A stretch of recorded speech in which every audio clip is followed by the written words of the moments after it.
Good morning everyone. जय हिंद जय हिंद। क्या हाल है? चलिए बैठिए।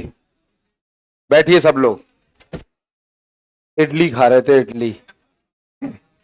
चलिए दोस्तों, थोड़ा वहां मुसल्लापुर में क्लास थी ना, तो वो थोड़ा लेट तक ली। फिर भूख लगी आई, तो हमने कहा पहले पेट पूजा करें, फिर तुम लोगों की पूजा करेंगे। है तो यार, पहले पता हो तो हम भी नहीं खाते। चलिए दोस्तों, फाइनली हम लोगों ने लास्ट क्लास में हम बात कर रहे थे कि 1950 1950 से पहले जब भारत आजाद हुआ, तो आजादी के समय का भारत कैसा था। और इसमें हम लोगों ने भारत के एग्रीकल्चर, भारत के इंडस्ट्री और भारत के विदेशी व्यापार, और साथ में हमने इंफ्रास्ट्रक्चर, बुनियादी ढांचा, द डेमोग्राफिक प्रोफाइल, जनांकिकीय प्रोफाइल, ये सब चीजों को हमने देखा कि, और इन सब चीजों से हमें यह पता चला कि भारत में जो कृषि था वो बिल्कुल पिछड़ापन हो गया, एग्रीकल्चरल बैकवर्डनेस हो गया भारत में। और हमने देख लिया कि इसी दौरान हमारे हिंदुस्तान में there was a bleak growth rate of industries, because no modern industries has been set up by the Britishers. और जो औद्योगिक विकास की वृद्धि रही है वो बहुत ही खराब रही, और ओवरऑल हमारी इकोनॉमी एक स्टैग्नेंट और बैकवर्ड इकोनॉमी के रूप में जाने लगी। और फिर हमने अंतर्राष्ट्रीय व्यापार की सारी बातें कर ली कि कैसे लाइक ब्रिटिशर्स ने भारत में डिस्क्रिमिनेटरी टैरिफ पॉलिसीज को यूज किया, इंडस्ट्रीज का कैसे सिस्टमैटिक डी इंडस्ट्रियलाइजेशन किया गया। तो ऐसे तमाम सारी चीजों को हमने देखा। और आज के सेशन में हम बात करेंगे कि 1950 से 1990 के बीच का भारत कैसा था इकोनॉमी के संदर्भ में, राइट। उससे पहले हमें कुछ लिखना था और इंडस्ट्रियल सेक्टर के बारे में लिखना था, तो पहले हम वो लिख लेते हैं। Come on, right now. तो industrial sector on the eve of independence, कि जब भारत आजाद हो रहा था उस समय भारत का जो इंडस्ट्रियल सेक्टर था वो कैसा था। चलिए सबसे पहले लिख लीजिए, सिस्टमैटिक डी इंडस्ट्रियलाइजेशन, व्यवस्थित विऔद्योगीकरण। सिस्टमैटिक डी इंडस्ट्रियलाइजेशन, व्यवस्थित विऔद्योगीकरण। सिस्टमैटिक डी इंडस्ट्रियलाइजेशन, व्यवस्थित विऔद्योगीकरण। एक साइड लिख लीजिए, decay of world's famous handicraft industry, विश्व प्रसिद्ध हथकरघा उद्योगों, हस्तशिल्प उद्योगों का पतन। Decay of world's famous handicraft industry, विश्व प्रसिद्ध हथकरघा उद्योगों का पतन। नेक्स्ट लिख लो, bleak growth of modern industries, bleak growth of modern industries, आधुनिक उद्योगों की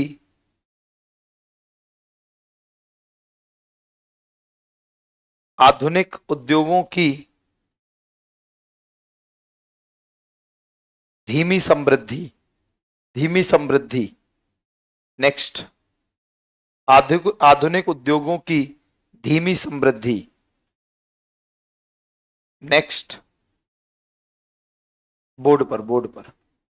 next, number 2, discriminatory tariff policies, भेदभावपूर्ण टैरिफ नीति। डिस्क्रिमिनेटरी टैरिफ पॉलिसी, भेदभावपूर्ण टैरिफ नीति।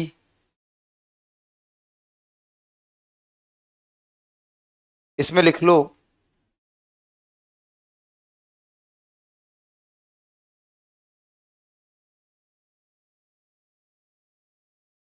सत्तावन से 1813 के बीच,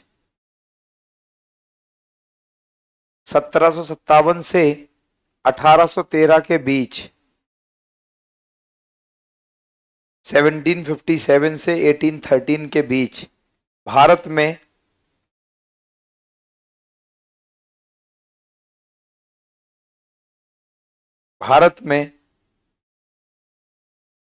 ब्रिटिशर्स ने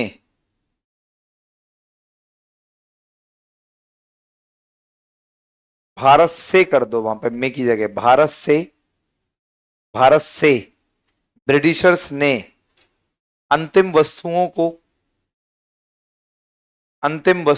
को यूरोपियन बाजार में बेचा during 1757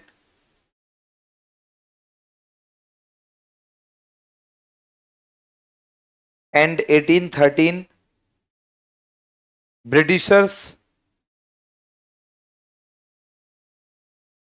sold the Indian finished goods into the European market. European बाजार में बेचा एवं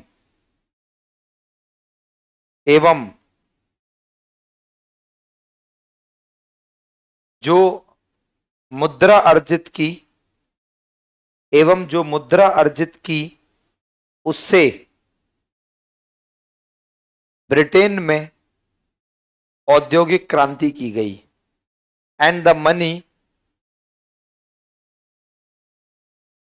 received was used for industrial revolution at England. Right? एवं अपने उद्योगों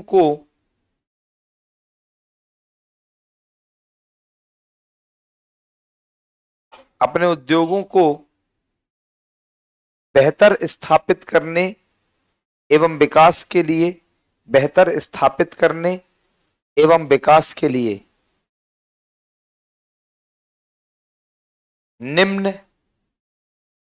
निम्न शोषणकारी टैरिफ नीतियों का उपयोग किया गया।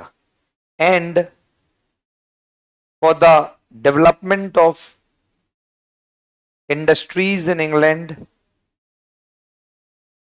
the Britishers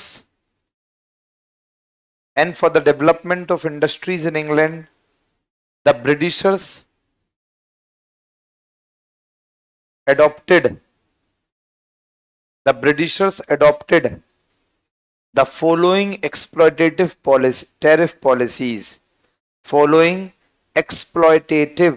tariff policies. Right? Number 1, कच्चे माल के निर्यातों पर कोई टैरिफ नहीं होता था। नो टैरिफ या tariff free export of raw material, कच्चे माल के निर्यातों पर कोई टैरिफ नहीं होता था। Tariff free export of raw material. Next, Britain में उत्पादित अंतिम वस्तुओं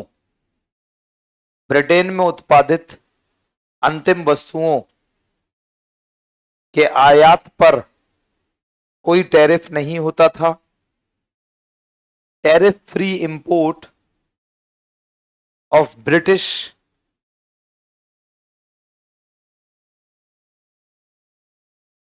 industrial goods, tariff free import of British industrial goods.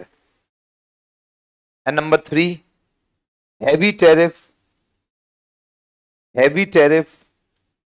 on export of handicraft goods, हस्तशिल्प वस्तुओं के निर्यात पर उच्च tariff, heavy tariff on the export of handicraft goods, हस्तशिल्प उद्योगों के निर्यात पर, हस्तशिल्प वस्तुओं के निर्यात पर या heavy tariff on export of handicraft goods. Next, number 3, disappearance of princely states, रियायती दरबारों का पतन, डिसअपीयरेंस ऑफ प्रिंसली स्टेट, रियायती दरबारों का खत्म होना या लुप्त होना लिख लो, ज्यादा अच्छा है, लुप्त होना, रियासती दरबारों का लुप्त होना। ये दो सेक्शन में बांटो, before Britishers and after Britishers. British British Britishers से पहले और ब्रिटिश के बाद।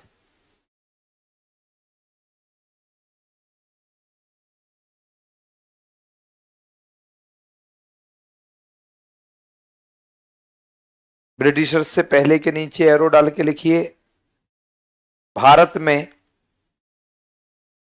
राजा, नवाब, राजकुमार, सम्राट, राजा, नवाब, राजकुमार, सम्राट आदि होते थे। In India there were rajas, comma nawabs, comma princes, comma emperor etcetera. Next arrow, ये लोग भारत के हस्तशिल्प का विकास एवं संरक्षण करते थे।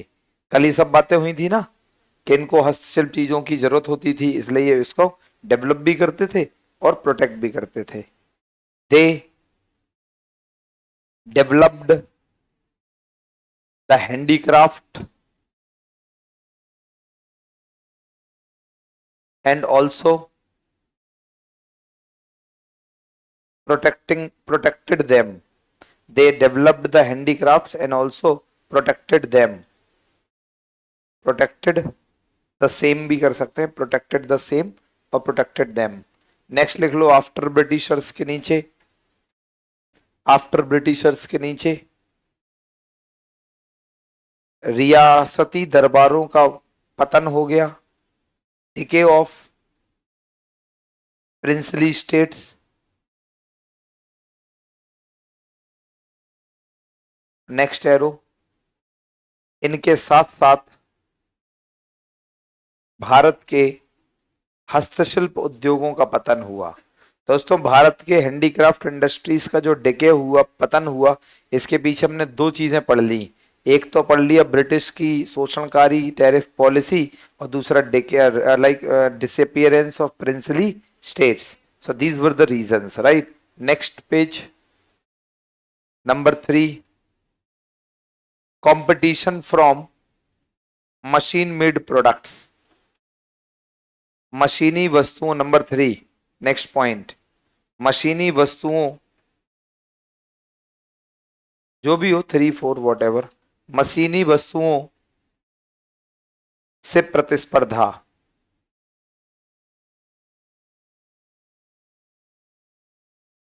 उसके नीचे लिख लें एरो लगाकर, भारत में ब्रिटेन में उत्पादित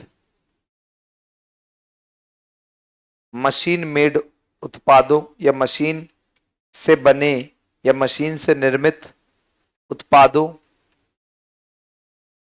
का आयात किया गया। इन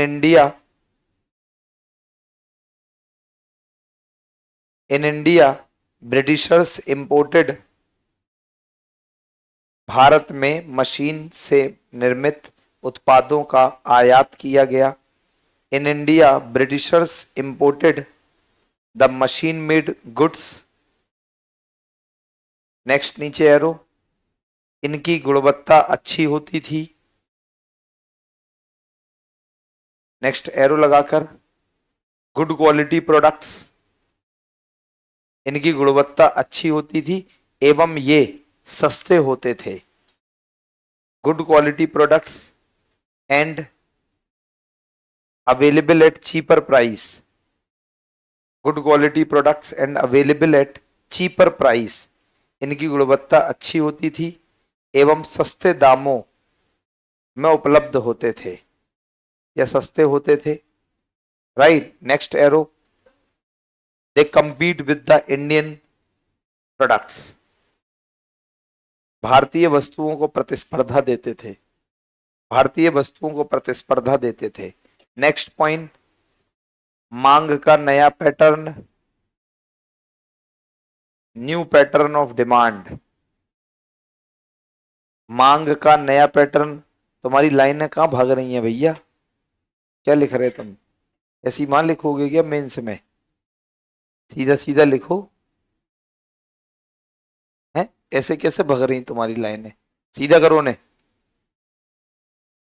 मांग का नया pattern, new pattern of demand. लिख लो इसमें एरो डालकर. ब्रिटिशर्स के आने से भारत में एक नई संस्कृति उत्पन्न हुई. With the arrival of Britishers, with the arrival of Britishers, a new culture was developed in India. Right? एवं जिससे भारत में एक नए वर्ग का उदय हुआ. And this results into the rise of a new class. एवं इससे नए वर्ग का उदय हुआ. And this results into the rise of new class. Next point, Bharat में रेलवे का आगमन, introduction of railways in India.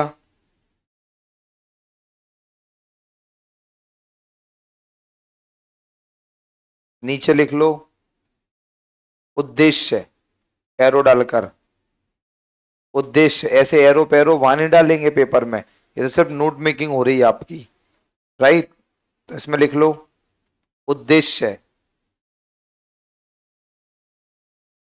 British वस्तुओं को बंदरगाह से भारत के विभिन्न बाजारों में ले जाने के लिए. फॉर ट्रांसपोर्टिंग, हमने लिखा ऑब्जेक्टिव ना इंग्लिश में. For transporting the imported products from port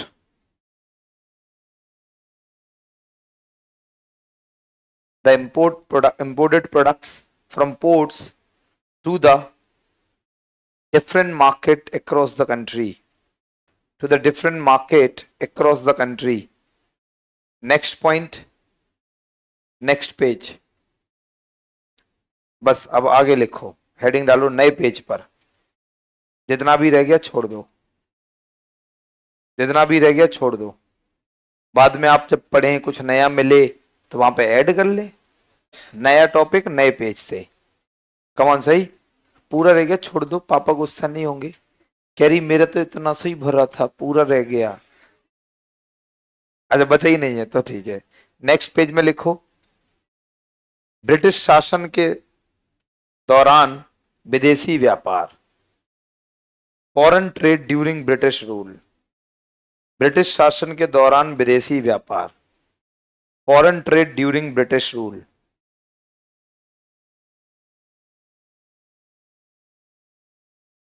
Right? Before the advent of Britishers in India, before the advent, ADVENT, before the advent of Britishers in India,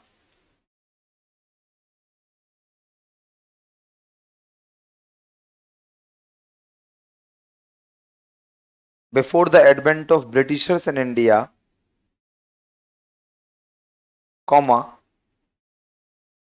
India was playing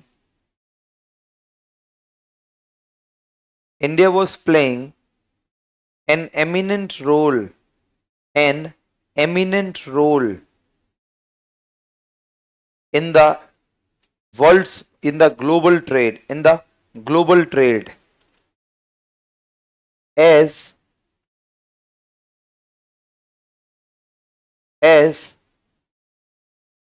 we contributed around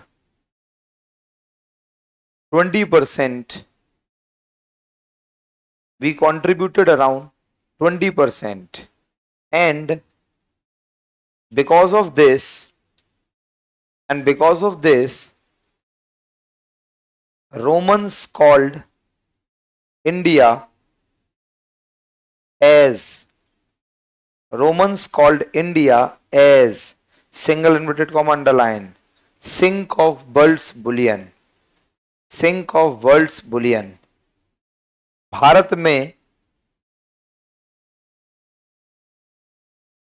British आगमन से पूर्व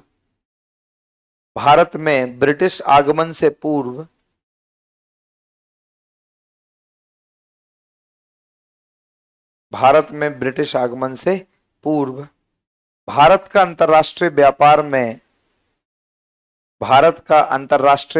में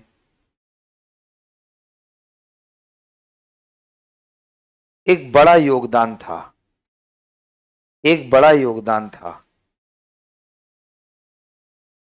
comma लगभग वैश्विक व्यापार में भारत का योगदान 20% था। इसलिए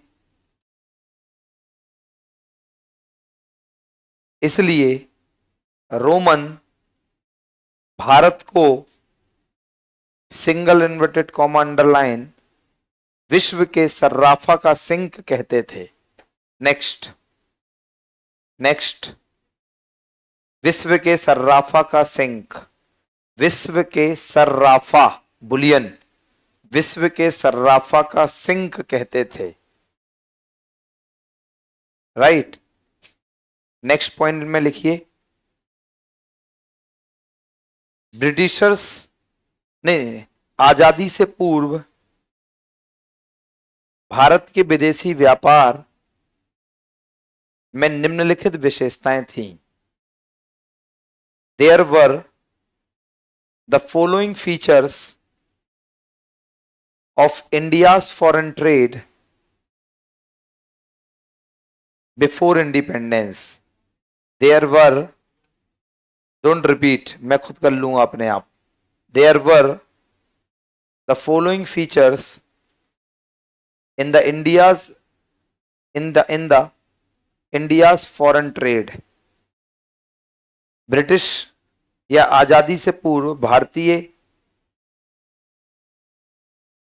भारतीय विदेशी व्यापार की निम्नलिखित विशेषताएं थीं। नंबर 1, भारत कच्चे माल का निर्यातक एवं अंतिम वस्तुओं का आयातक बन गया। India became the exporter of raw material and the importer of finished goods। इसमें लिख लो जैसे मैंने बनाया, एक्सपोर्ट इंपोर्ट क्या क्या करते थे ये पता होना चाहिए थोड़ा बहुत। एक साइड निर्यात, एक साइड आयात। एक्सपोर्ट करते थे हम रॉ सिल्क, कच्चा सिल्क, कॉमा कपास, रॉ सिल्क, कच्चा सिल्क, कॉमा कपास, कॉटन, जूट, इंडिगो, इंडिगो को आप इंडिगो भी लिख सकते हो ब्रैकेट में, नील, कॉमा सुगर, चीनी आदि। इंपोर्ट में लिख लो, हम कॉटन इंपोर्ट भी करते थे, एक्सपोर्ट भी। कॉटन, कॉमा सिल्क, रेशम, कॉमा वूलन क्लोथ्स, ऊनी वस्त्र, ऊनी वस्त्र, woollen cloth, comma capital goods etcetera, capital goods etcetera. Next number 2, British monopoly on India's foreign trade, Bharat के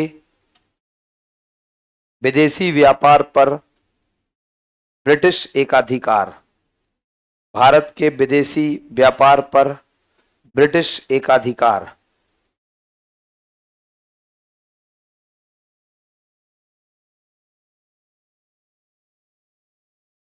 राइट, बस इसको नीचे एक लाइन एरो डाल के लिख लो।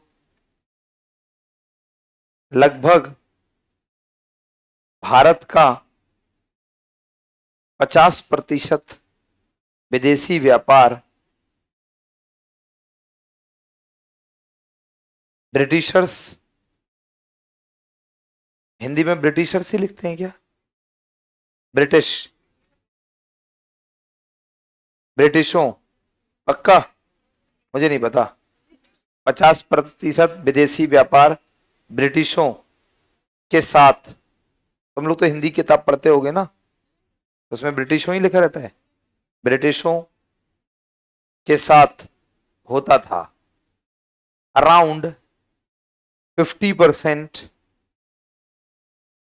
of the India's foreign trade was with the Britishers.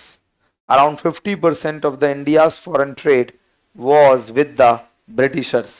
Next point लिखिए, number 3,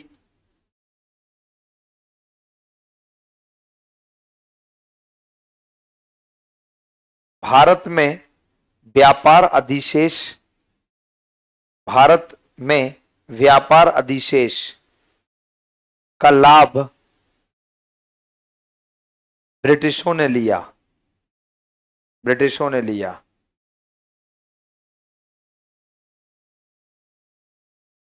Britishers took benefit, Britishers took benefit of trade surplus, Britishers took benefit of trade surplus. Right, 3 बनाओ, 3 नीचे, 3 जैसे मैंने बना रखे।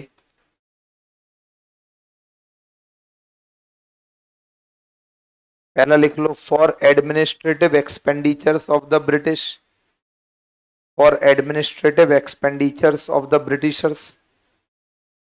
भारत में ब्रिटिश का प्रशासनिक व्यय, भारत में ब्रिटिश के का नहीं के, भारत में ब्रिटिश के प्रशासनिक व्यय पर उपयोग, for administrative expenditure of the Britishers. कल समझाया था ना सब कि जो हम एक्सपोर्ट ज्यादा करते थे, इंपोर्ट कम, ट्रेड डेफिसिट की जगह ट्रेड सरप्लस में थे, और इस पैसे को यूज क्या करते थे वो, या तो प्रशासनिक व्यय पर। नंबर 2, फॉर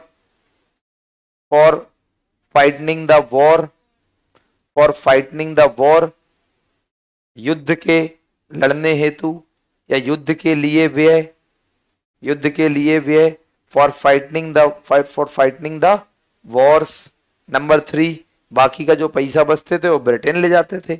नंबर 3, धन का निष्कासन, drain of wealth. Next heading लिखिए नए पेज पर, बाकी इसका बहुत छूटा है तो दया कर लेते हैं, लिख लो भाई, लिख लो तुम। नेक्स्ट लिखिए, demographic profile during British rule, British शासन के दौरान, वो टाइपिंग एरर है वहां, ब्रिटिश शासन के दौरान जनांकीय प्रोफाइल या जनांकीय प्रदर्शन भी कह सकते हैं हम इसको, ब्रिटिश शासन के दौरान जनांकीय प्रदर्शन या profile, demographic profile during Britishers. Right, पहले डेमोग्राफिक प्रोफाइल के पॉइंट्स लिखिए। नंबर 1, ऐसे 3 कॉलम बनेंगे, 1 2 3।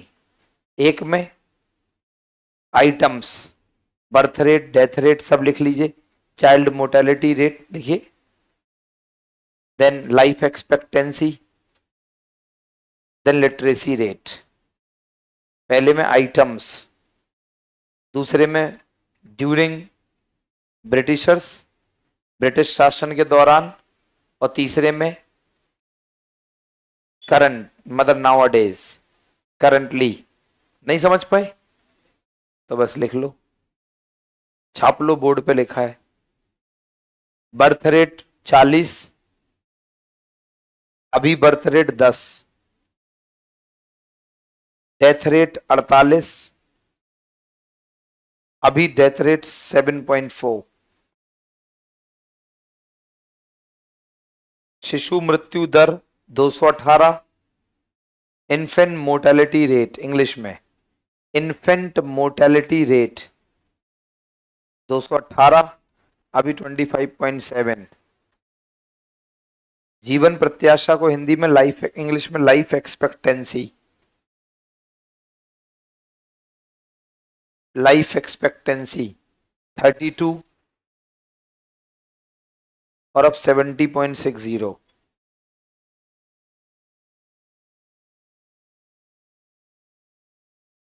लिटरेसी रेट 16%, अभी 74.04।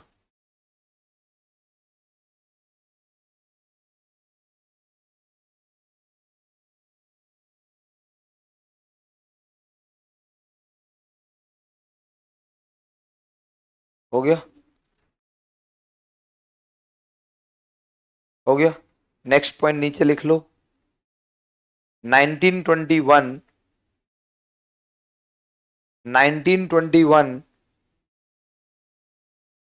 was regarded as the year of great divide। 1921 को महान विभाजन का वर्ष कहते हैं।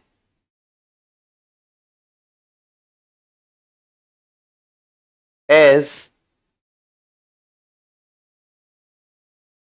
from 1921 onwards, क्योंकि 1921 के बाद से, as from 1921 onwards महान विभाजन का वर्ष कहते हैं क्योंकि 1921 के बाद से भारत की जनसंख्या में लगातार वृद्धि देखी गई। as from 1921 onwards there is a continuous growth rate, there is a continuous growth of population in India, growth of population in India।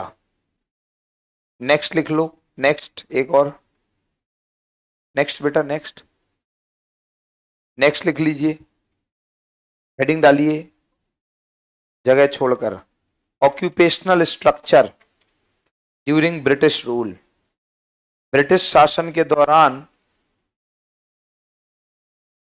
व्यावसायिक संरचना, व्यावसायिक संरचना, occupational structure during British rule, British शासन के दौरान औपचारिक संरचना।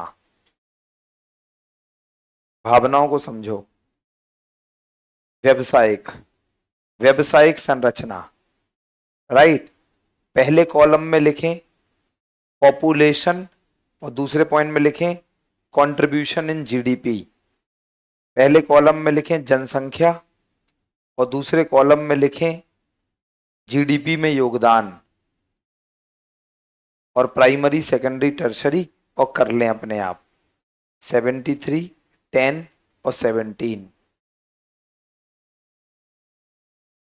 और जीडीपी में योगदान 44, 25 और 31,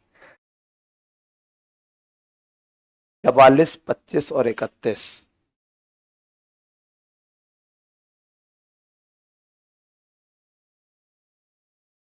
चवालीस, 25 और 31, 73, 10, 17, 44, 25, 31 हो गया। नेक्स्ट पॉइंट, ओके कर लो, आराम से कर लो।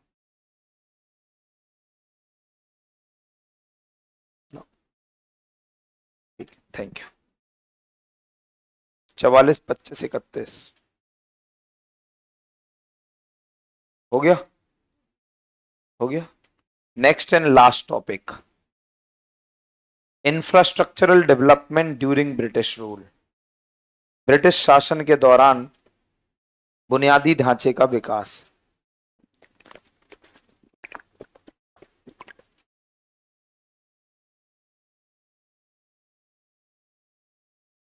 ऐसी जैसे मैंने ड्रॉ किया वैसे ड्रॉ कर लो।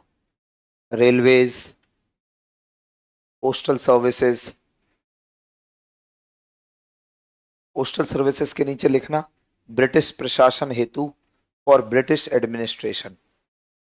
रेलवे का तो हमने ऑलरेडी बात कर ली है, और ब्रिटिश एडमिनिस्ट्रेशन, इसलिए पोस्टल डिपार्टमेंट डेवलप हुआ था कि ये एडमिनिस्ट्रेशन अच्छे से कर पाए, कम्युनिकेशन हो पाए, अलग अलग विभागों का अलग अलग स्थानों पर ब्रिटिश के लोग रहते थे, उनसे कम्युनिकेशन कर पाए, इसलिए। देन रोड्स, और लास्ट में पोर्ट्स।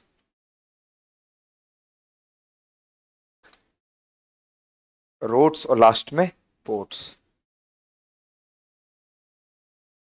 लिख लें दोस्तों, conclusion. Conclusion,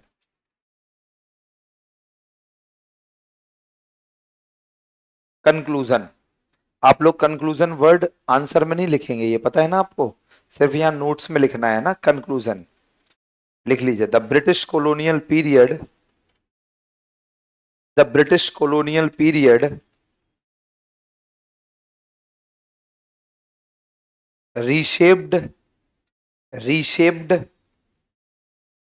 India's economy, reshaped India's economy to serve the Great Britain, to serve the Great Britain, comma, leading to the decline of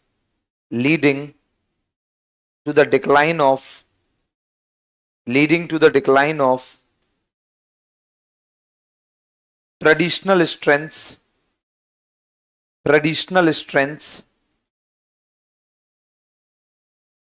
and the creation of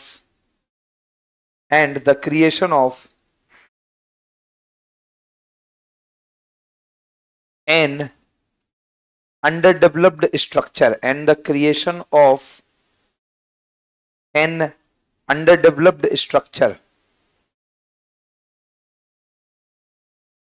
that posed POSED significant challenges for independent India, British औपनिवेशिक काल ने that posed significant challenges for independent India, British औपनिवेशिक काल ने में नहीं ने great Britain के हितों की पूर्ति की, ग्रेट ब्रिटेन के हितों की पूर्ति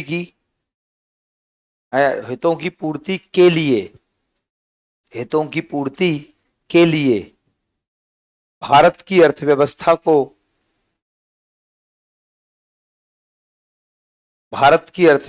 को एक नया स्वरूप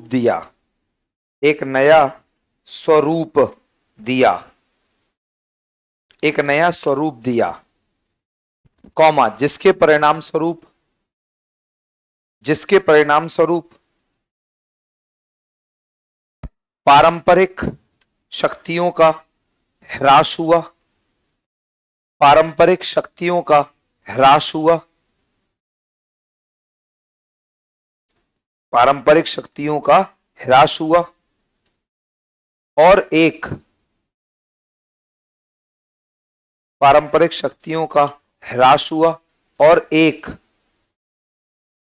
अविकसित संरचना का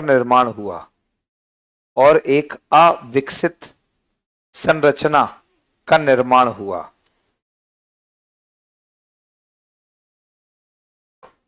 कॉमा, जिसने स्वतंत्र भारत के लिए महत्वपूर्ण चुनौतियां पेश की, जिसने स्वतंत्र भारत के लिए महत्वपूर्ण चुनौतियां पेश की। कंक्लूजन को एक और पैराग्राफ में लिखेंगे। The Indian economy before independence, क्योंकि हम ऐसे बिल्कुल सीरीज में पढ़ रहे हैं, अब इंडिपेंडेंस पे आने वाले हैं ना, तो the Indian economy before independence was largely characterized by exploitation,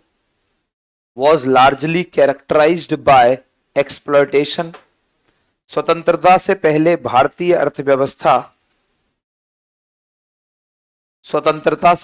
भारतीय अर्थव्यवस्था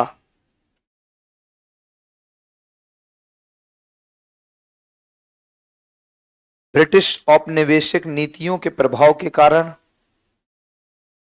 भारतीय अर्थव्यवस्था ब्रिटिश औपनिवेशिक नीतियों के कारण या नीतियों के प्रभाव के कारण बड़े पैमाने पर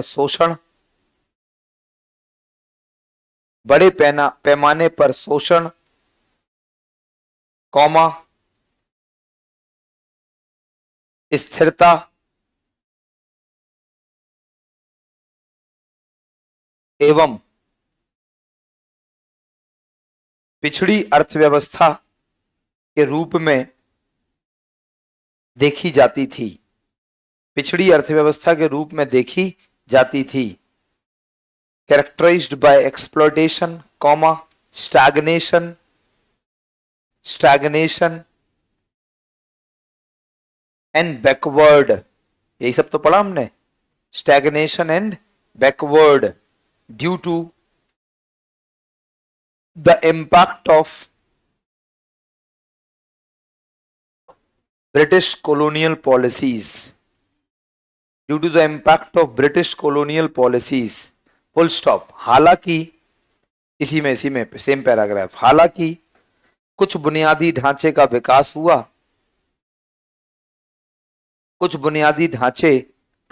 हुआ, वाइल फुल स्टॉप करके, while some infrastructure development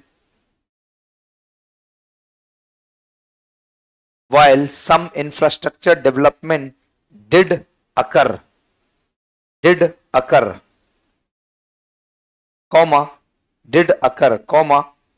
it was primarily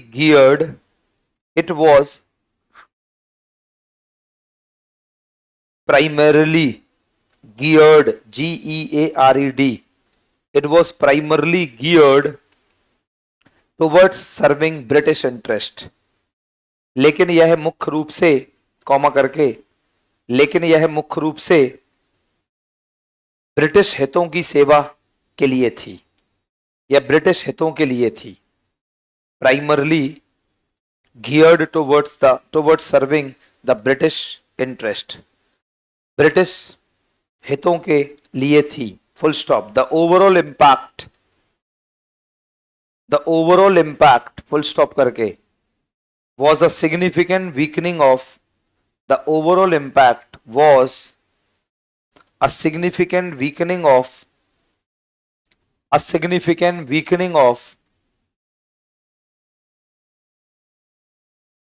the Indian economy। overall impact ये रहा कि the significant weakening of the Indian economy compared to its pre-colonial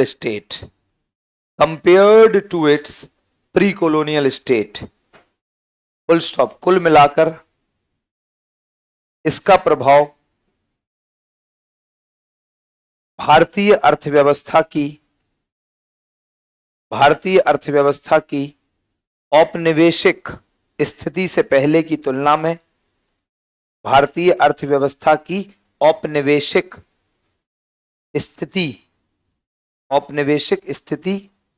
से पहले की तुलना में काफी कमजोर होना था।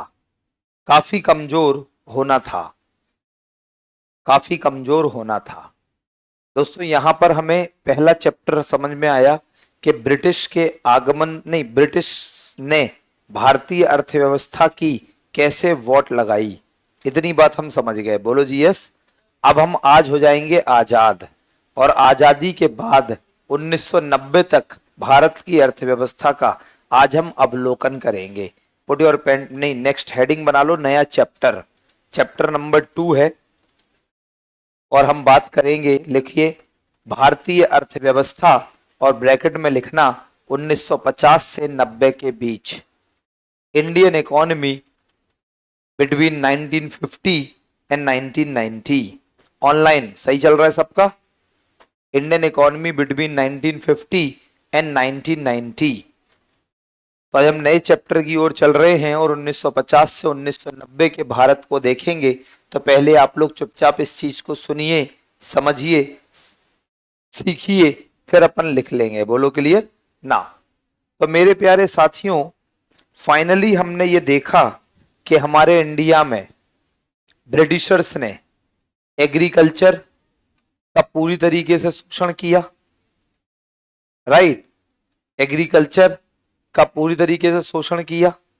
क्या क्या एग्रीकल्चर में रहा हमने वो सब देख लिया। फोर्स्ड कमर्शियलाइजेशन किया कि भैया इंडिगो प्रोड्यूस करो, कैश क्रॉप प्रोड्यूस करो, बोलो जी यस।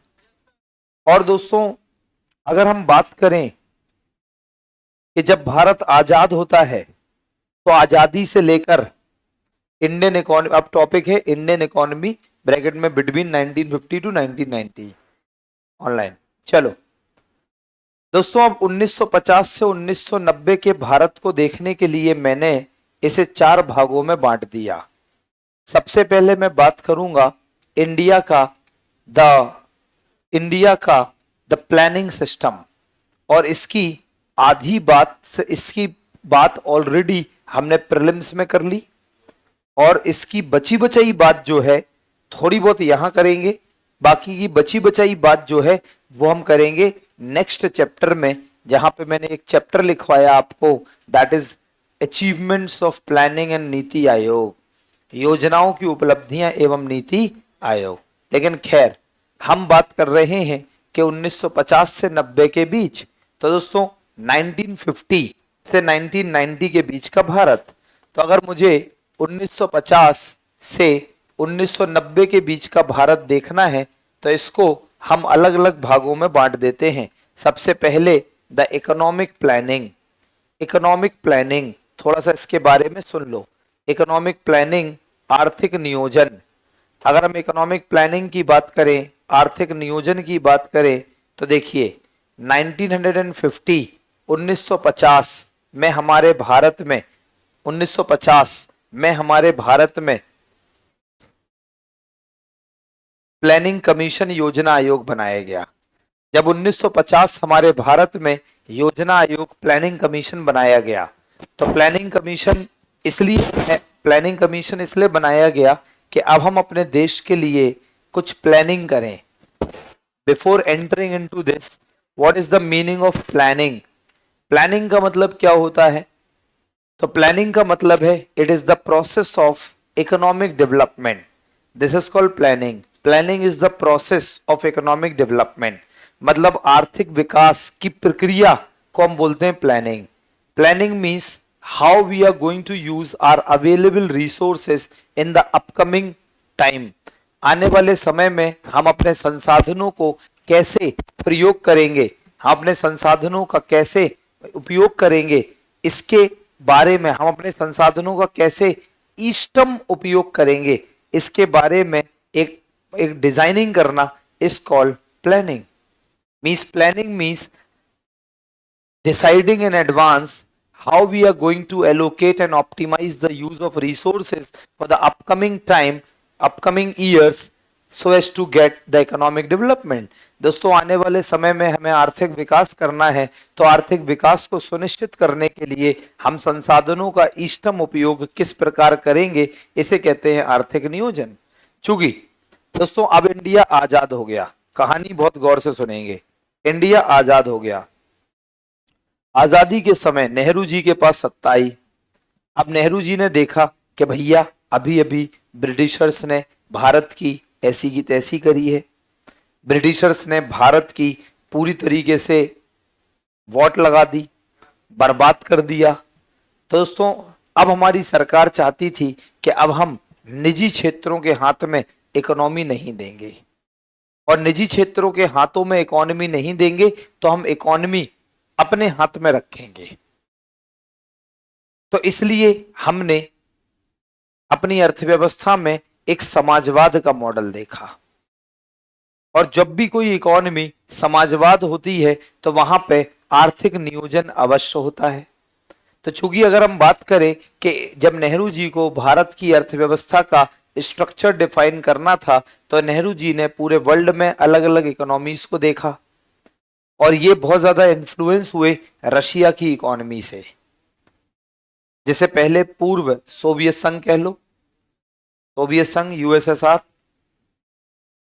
दोस्तों चूंकि हम रशिया की इकोनॉमी से बहुत ज्यादा इन्फ्लुएंस हुए, लेकिन in the Russia the entire farms and the factories were owned by the government.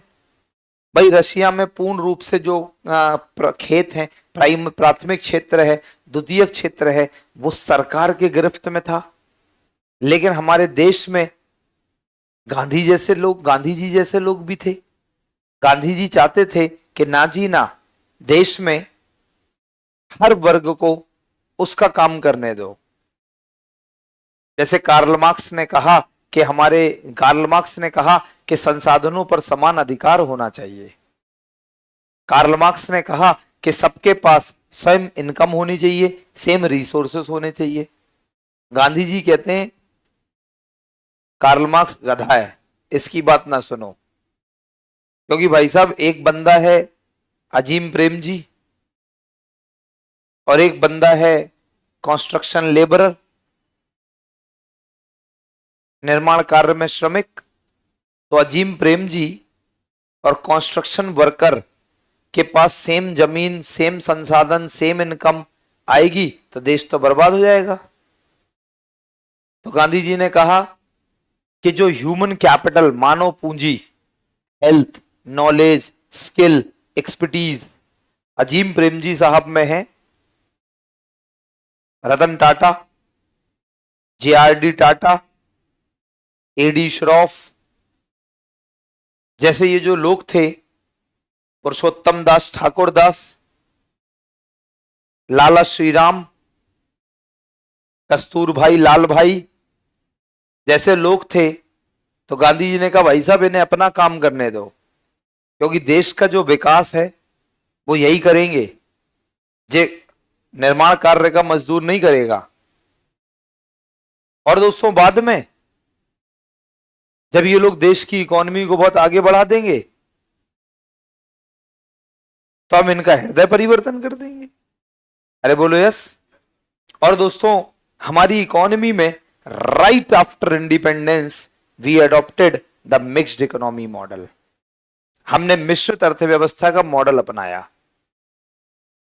And in the mixed economy model हमने पहली ही इंडस्ट्रियल पॉलिसी बनाई 1948 में, दूसरी बनाई 1956 में, और यहां से हमें पूरी झलक दिखी कि हमारे देश में मिक्स्ड इकोनॉमी मॉडल था। लेकिन हालांकि हम ये बताना चाह रहे थे कि जो देश समाजवाद होता है, चूंकि हमारा देश समाजवाद तो था लेकिन हम मिश्रित अर्थव्यवस्था की ओर झुके हुए थे, या हम कहें मिश्रित अर्थव्यवस्था तो थी लेकिन समाजवाद की ओर झुके हुए थे।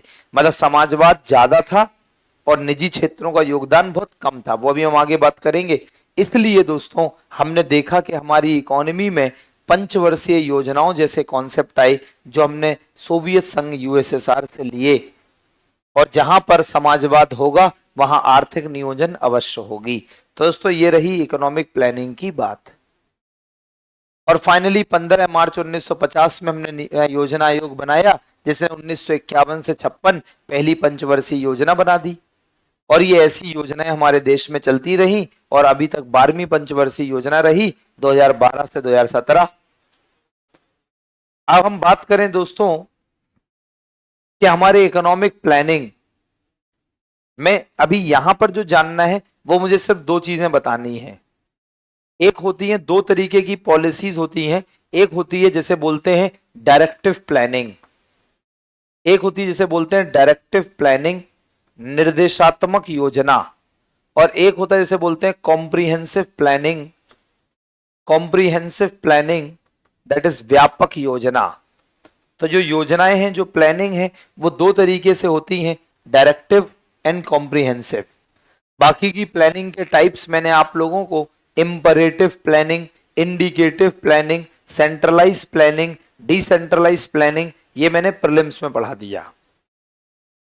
दोस्तों अभी हम बात करेंगे, दो तरीके से प्लानिंग होती है, एक द डायरेक्टिव प्लानिंग निर्देशात्मक, और एक कॉम्प्रिहेंसिव प्लानिंग व्यापक योजना। अगर हम बात करें व्हाट इज डायरेक्टिव प्लानिंग निर्देशात्मक योजना, so in this kind of planning, इस योजना में जो गवर्नमेंट है, जो सरकार है, इसकी कोई अहम भूमिका नहीं होती है। इस प्लानिंग में जो प्लान्स हैं वो मार्केट फोर्सेस, क्या होता है, बाजार सेनाएं, डिमांड एंड सप्लाई के आधार पर तय होते हैं। इस वाली प्लानिंग में जो प्लानिंग है उसमें हम प्राइवेट सेक्टर, उसमें हम निजी क्षेत्र की अहम भूमिका निभाते हैं। क्योंकि एक टीचर को बहुत अच्छे से पता है कि उसे क्या प्रीलिम्स में पढ़ाना है और क्या मेंस में, इसलिए मेंस का व्यू है। दोस्तों इस तरीके की जो प्लानिंग है वो पूंजीवादी अर्थव्यवस्था, जो कैपिटलिस्टिक इकोनॉमी होती है, तो इस तरीके की लाइक प्लानिंग कैपिटलिज्म में देखी जाती है, इसे बोलते हैं डायरेक्टिव प्लानिंग। अगर हम बात करें व्हाट इज कॉम्प्रिहेंसिव प्लानिंग, तो कॉम्प्रिहेंसिव प्लानिंग क्या है, तो कॉम्प्रिहेंसिव प्लानिंग का मतलब है कि यहां पर जो गवर्नमेंट है, जो सरकार है, उसकी प्लानिंग में अहम भूमिका होती है। The government playing the dominant role in the planning process of the country, देश के प्लानिंग योजना प्रक्रिया में सरकार की अहम भूमिका होती है, राइट। एंड दोस्तों इस तरीके की प्लानिंग जनरली हमें समाजवाद या मिश्रित अर्थव्यवस्था में देखने को मिलती है। समाजवाद में सरकार का प्रभुत्व तो होता ही है, लेकिन मिश्रित में भी तो सरकार ही होती है, सरकार भी होती है। तो इसमें अधिकांश जो समाजवादी अर्थव्यवस्थाएं या जो मिश्रित अर्थव्यवस्थाएं हैं, उनमें हमें कॉम्प्रिहेंसिव प्लानिंग, व्यापक नियोजन प्रणाली पद्धति देखने को मिल रही होती है, राइट।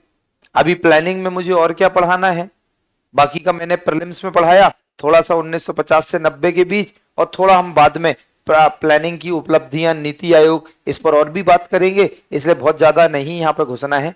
इतना मान लो कि जब हम प्लानिंग करते हैं तो हमारे पास दो टाइप्स के प्लान होते हैं। एक होता है that is short term planning, एक होती है शॉर्ट टर्म प्लानिंग, और एक होती है क्या, लॉन्ग टर्म प्लानिंग। जो हमारी योजनाएं हैं वो दो तरीके से होती हैं, the short term planning and the long term planning. What is the meaning of short-term planning? What is the meaning of long-term planning? The short-term planning is that particular planning where we plan for only the particular plans, for the particular plans for a short period of time. That is called plan-related strategy. जहां पे हम plan related strategy बनाए, और सरल भाषा में that is plan to plan strategy. Plan to plan strategy का मतलब है जहां पर हम प्रत्येक पंचवर्षीय योजना के लिए एक अलग से प्लान जो बना जो प्रत्येक पंचवर्षीय योजना के लिए हम अलग से जब उद्देश्य रखें, अलग से रणनीति बनाएं। The plan to plan strategy like the first 5-year plan was based on the like agricultural development in the country. पहली पंचवर्षीय योजना देश में कृषि विकास पर निर्भर थी, के लिए थी, और दूसरी पंचवर्षीय योजना औद्योगिक विकास। And the 5th 5-year plan was there for the complete eradication of poverty. दोस्तों पांचवी पंचवर्षीय योजना गरीबी उन्मूलन पर आधारित थी। तो जब हम प्लान टू प्लान स्ट्रेटजी बनाएं, that is called the short term plan, short term planning. कछु समझ में आ रहा हो कितनो, जब बात अगर हम बात करें what is long term planning, so long term planning is that particular planning where the objectives of planning will remain same for all the 5-year plans. जहां पर जो योजनाओं के उद्देश्य हैं वो सभी पंचवर्षीय योजनाओं में समान रहते हैं, so that is called long term planning. जैसे इंडिया का लॉन्ग टर्म प्लानिंग है द इकोनॉमिक डेवलपमेंट या इकोनॉमिक ग्रोथ, भारत का आर्थिक विकास या आर्थिक समृद्धि होनी चाहिए। इंडिया के हर 5-year प्लान के अंदर ये जरूर बनाया हमने कि मॉडर्नाइजेशन, आधुनिकरण होना चाहिए। हर 5-year प्लान के अंदर हमने रखा सेल्फ रिलायंस, कि हमें ज्यादा से ज्यादा आत्मनिर्भर बनना है। हमने हर प्लान के अंदर रखा कि इंडिया में सोशल जस्टिस होना चाहिए, सामाजिक न्याय होना चाहिए। हमने हर प्लान के अंदर ही रखा कि पॉवर्टी इरेडिकेशन हो जाए, गरीबी उन्मूलन हो जाए। दोस्तों, ऐसी उद्देश्य जो सभी योजनाओं में समान रहते हैं, this is called long term planning. That's it about the planning. 1950 से 1990 के बीच अब हम थोड़ी सी चर्चा करेंगे द इंडियन एग्रीकल्चर, भारतीय कृषि। इसी दौरान भारत का एग्रीकल्चर कैसा था, इंडिया में कृषि कैसी थी। If I talk about the Indian agriculture during 1950 to 1990, right after the independence in 1950, there was a committee that was called J.C. Kumarappan Samiti. J.C. Kumarappan Samiti suggested some institutional reforms, suggested some land reforms to the government, and इन्होंने बताया कि हमारी सरकार को और भारत को इस समय कुछ संस्थागत सुधारों और कुछ भूमि सुधारों की आवश्यकता है। And by the recommendation which have been provided by the JC Kumarappan समिति, India adopted some land reforms in our country, और हमारे देश में कुछ भूमि सुधार हुए। लेकिन मैं इसको थोड़े बड़े पैमाने पे बात करूंगा, और मैं बात करूंगा not only land reforms but there was the agrigarian reforms. Agrarian होना चाहिए, यहां पे अच्छा वर्ड है, एग्रेरियन रिफॉर्म्स।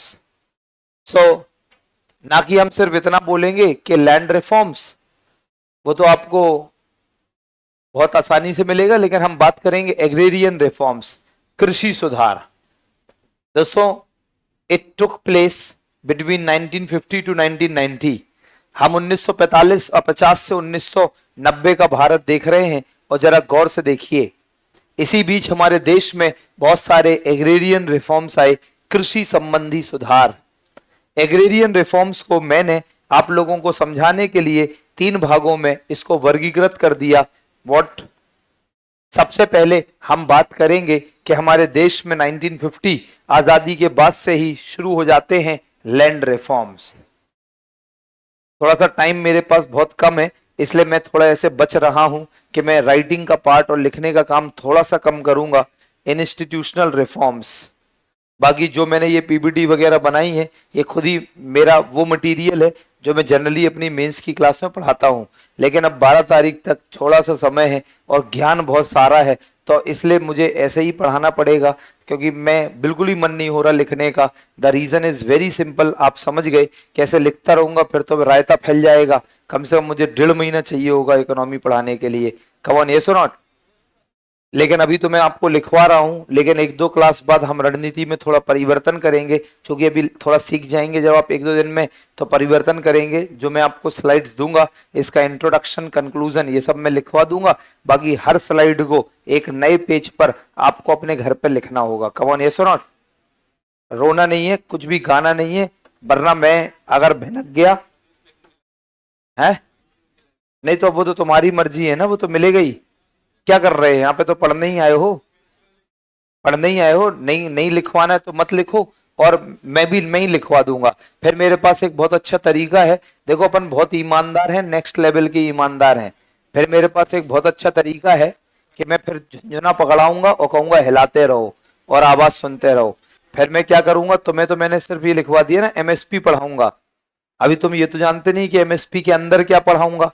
तो जब मैंने बता दिया 12 तारीख को मुझे जाना है और 20 को आऊंगा, तो वो काम हो ही नहीं पाएगा आपका। तो इसलिए अब क्या 25 तक शायद मेंस है, डेट वेट आई जाएगी। तो आ गई 25 को है, तो बस कुछ ऑप्शन ही नहीं बचा आपके पास। 20 तक वैसे ही बैच खत्म होगा और 20 को ही मैं वापस लैंड करूंगा पटना में। तो भाई साहब, अब आप सुनिए कि मैं बिल्कुल खुल के बता रहा, अगर आप मुझे नहीं समझेंगे तो मेरे पास एक तरीका है, क्योंकि बहुत कम समय मिला ना यार मुझे। बहुत इकोनॉमिक्स एक अपना बड़ा पैमाना है यार, सब्जेक्ट बहुत ब्रॉड है। तो अगर मुझे मिलता एक 1-1.25 महीने, तो मैं देखते क्या रच रच के कर रहा होता काम। कम ऑन, यस और नॉट। लेकिन अब समस्या ये है, हाँ, तो मैं ये बता रहा कि अगर आप नहीं मानोगे, ए पे में रे ये सब करोगे, फिर मैं क्या करूंगा, फिर मैं एमएसपी तो तुम्हें सिर्फ बता दिया ना, एमएसपी पढ़ाऊंगा, पीडीएस पढ़ाऊंगा, फिर मैं उसके अंदर क्या करूंगा, धड़ाधड़ काट काट काट काट काट, अरे बोलो यस। और लो जी एमएसपी खत्म, लो जी पीडीएस खत्म, लो जी लिखो, अरे बोलो यस। फिर तुम लोग कहोगे तुम्हें पता भी, और तो और इतना स्मार्ट हूं मैं कि तुम्हें पता भी नहीं चलेगा कहाँ उचकाया, कहाँ उड़ाया, कहाँ कहाँ का कहाँ गया। इसलिए जैसा कहेंगे आप कहो यस सर, हम आपके साथ काम करने को तैयार हैं। कम ऑन, यस और नॉट। आप अभी नहीं कर पा रहे, आप बाद में कर लेना, ये सब चीजें तो आपके पास रहेंगी। मुद्दा ये है कि हमारे पास बहुत सारे विचार होने चाहिए मेंस को लिखने के लिए। अब आप मैच्योर हो जाओ, मैच्योर, मैच्योर का मतलब है बड़े हो जाओ, ऑफिसर बनने वाले हो। कल को आप अपने राज्य का आर्थिक सर्वेक्षण बनाने में बिहार सरकार का योगदान करेंगे, और तुम हमसे कह रहे गुरुजी लिखवाने में तुम हमारा योगदान कर दो, राइट। तो अब थोड़े मेच्योर हो जाओ, एक हर चीज की एक एज होती है। कम ऑन, यस और नॉट। तो फिर चलो अब ज्यादा बात नहीं करनी, पहले इस पे सुनो। दोस्तों हमने क्या किया, एग्रेरियन रिफॉर्म्स किए, कृषि में संबंधी सुधार किए। तो सबसे पहले एग्रेरियन रिफॉर्म्स को मैंने नाम दिया and this is called land reforms. Hindi माध्यम के भाई बहनों के लिए भूमि सुधार या ऐसे संस्थागत सुधार, इंस्टीट्यूशनल रिफॉर्म्स भी कहते हैं। क्योंकि हमने कल पढ़ा कि हमारे देश में कृषि में ब्रिटिशर्स ने एक नीति अपनाई और appointment of zamindars in between them and the peasants, and they worked as the intermediaries between the Britishers and the peasants. याद आया कुछ, द जमींदारी सिस्टम। दोस्तों हमारे देश में जमींदारी सिस्टम आया, और जमींदारी सिस्टम के वजह से हमने देखा कि हमारे देश में किसानों का शोषण हो रहा है। हमारे देश में जो भूमि है it was concentrated into the few hands. जो भूमि है वो सिर्फ कुछ ही लोगों के हाथ में थी, and there was many landless और द एग्रीकल्चरल लेबरर्स, के जो लोगों के पास भूमि ही नहीं थी। तो व्हाट इज लैंड रिफॉर्म्स, एक ही लाइन में मैं समझाऊं, that is called distribution of land from those who were having lots of land to those who were not having any piece of land. मतलब the redistribution of land to the land holding people to the landless people is called land reforms. तो दोस्तों भूमि सुधार, जिन लोगों के पास अधिक मात्रा में भूमि है और जो भूमिहीन है, तो अधिक मात्रा के भूमि वालों से और जहां पे भूमि नहीं है वहां की ओर वितरित करना, means the distribution of land from rich to poor, अमीरों से गरीबों की ओर भूमि का पुनर्वितरण कहलाता है भूमि सुधार। देखिए भूमि सुधार में 3 रिफॉर्म्स हुए, भूमि सुधार में 3 पार्ट्स हैं। There were 3 parts in this भूमि सुधार।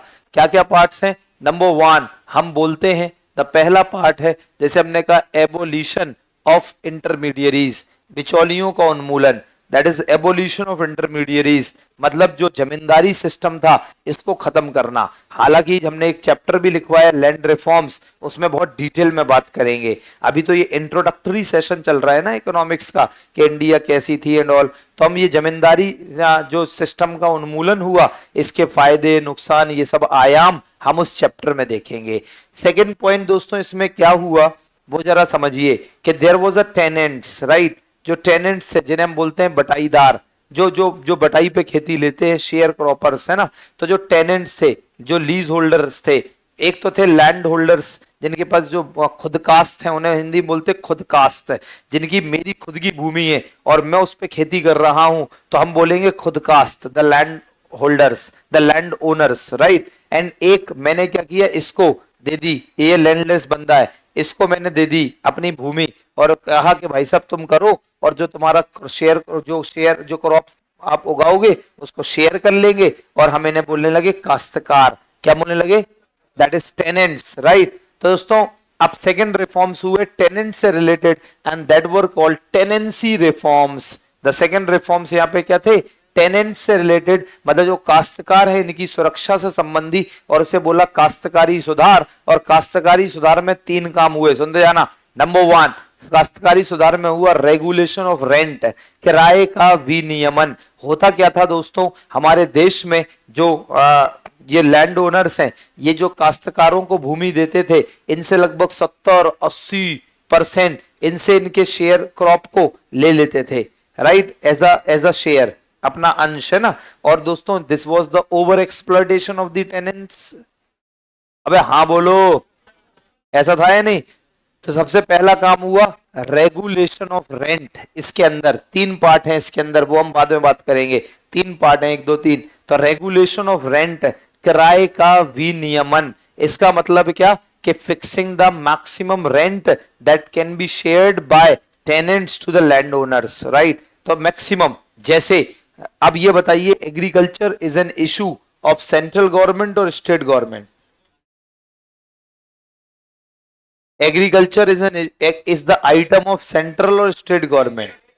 State government. बोथ बोथ ना करो। एग्रीकल्चरल में लॉ मेकिंग पावर, चूंकि कॉन्करेंट लिस्ट में लिखा है point number 33 of concurrent list, इसलिए लॉ मेकिंग पावर सेंटर और स्टेट को दोनों को है, but agriculture is the item of the state government, right. तो दोस्तों अगर हम बात करें तो अब एग्रीकल्चर स्टेट गवर्नमेंट की पावर है। तो जब ये लैंड रिफॉर्म्स हुए तो अलग अलग स्टेट में अलग अलग कानून बनाए गए होंगे। कॉमन सेंस से लगाओ दिमाग, अलग अलग राज्यों में अलग अलग कानून बनाए गए होंगे। तो कुछ राज्य में किया गया, इसके अंदर पहला बता रहा हूं, रेगुलेशन ऑफ रेंट, किराए का विनियमन। पहला काम क्या किया गया, कुछ राज्यों ने इसे 1/4, कुछ राज्यों ने इसे 1/5 सेट कर दिया कि भाई साहब आप इससे काश्तकार से, टेनेंट से जो शेयर क्रॉपिंग करेंगे वो 1/4, एक 25% या 1/5 20% तक ही करेंगे। लेकिन हमारे देश में अभी सुन लो, लैंड रिफॉर्म्स में सरल हो जाएगा, हमें